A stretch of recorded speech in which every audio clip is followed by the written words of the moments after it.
ভাত বেটে তারপরে চালুন দিয়ে চেলে একবারে ফিনিশিং করে তারপরে দিই, তাহলে শাড়িটা শক্ত থাকে আর কি। ভাই মারের এইগুলা কিসের জন্য দিলা? এটা শাড়ি যাতে সুতা লরচর না হয় এই জন্যে। হ্যালো, আসসালামু আলাইকুম আপুরা, কেমন আছেন সবাই? আশা করি সবাই ভালো আছেন।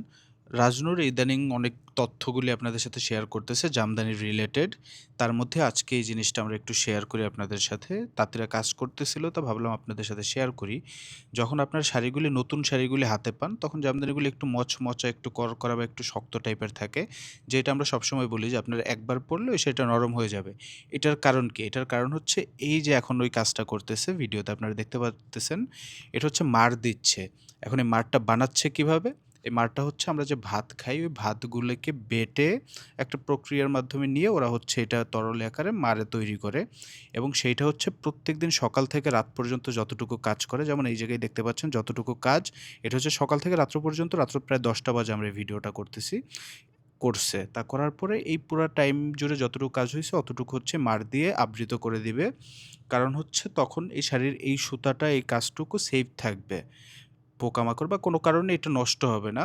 আর এইটার করার কারণে শাড়িটাও ভালো থাকে, প্লাস ভাঁজ, এবং শাড়িটা আপনারা অনেক বছর বা অনেক দিন যাবৎ পরতে পারেন।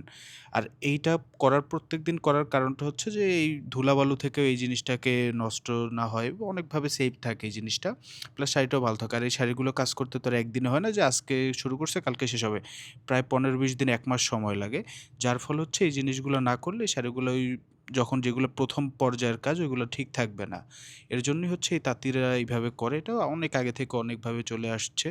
আর এই মাড়টাই যখন এক পর্যায়ে নরম হয়ে যায় তখন আপনাদের আর পড়তে মন চায় না। তখন আপনারা যান কাটা ওয়াশ করতে, আর বা মনে হয় যে না, শাড়িটা অনেক নরম হয়ে গেছে আর পরার মতো অবস্থা নেই, এটা কাটা ওয়াশ করতে হবে। কাটা ওয়াশ নিয়েও আমরা অনেক ভিডিও দিব। আমরা অনেক কিছুই আপনাদের জন্য রেডি করতেছি, বা সময় দেন আমাদের একটু, আমরা আপনাদের জানাবো, দেখাবো। বাকি হচ্ছে বাকি পর্যায়ে আমরা ভিডিওর বাকি অর্ধেকে তাঁতির থেকে আপনারা শুনুন যে ওরা কি করতেছে বা কিভাবে, ওইটাও জানতে পারবেন। ভালো থাকুন, টেক কেয়ার। বাকি ভিডিওটুকু দেখুন যে তাঁতির থেকেই যে মাঠটা কীভাবে বানাচ্ছে বা কী করতেছে। বাই বাই, আসসালামু আলাইকুম।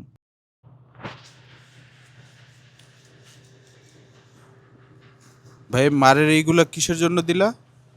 এটা শাড়ি যাতে সুতা লরচর না হয় এই জন্যে। হুম। এই মারের এইগুলা বানাও কি দিয়া তোমরা? এগুলো আপনার বানাই ভাত বেটে তারপরে চালুন দিয়ে চেলে একবারে ফিনিশিং করে তারপরে দিই, তাহলে শাড়িটা শক্ত থাকে আর কি।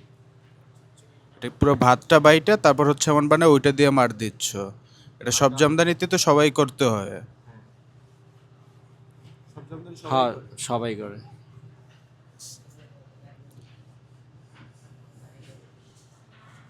এই হচ্ছে আপুরা, আপনারা দেখতে পাচ্ছেন যে একটা জামদানি শাড়ি তৈরির পিছে প্রত্যেক দিন তারা হচ্ছে এইটা পুরো দিন নিয়ে সকাল থেকে রাত্র পর্যন্ত এতটুকু কাজ করছে। যখন তারা তাঁতের কাজটা অফ করবে, এখন হচ্ছে প্রায় 10টা বাজে আসছে রাত্র, কাজ অফ করবে, তাই হচ্ছে এমন মারের ইয়েটা দিয়ে অফ করতেছে যাতে হচ্ছে শাড়িটা ভাঁজটাও ঠিকভাবে থাকে, সুতাগুলো নষ্ট না হয়, সুতাগুলো ঠিক থাকে। কারণ একটা শাড়ি হইতে প্রায় 15-20 দিন, 1 মাস সময় লাগে।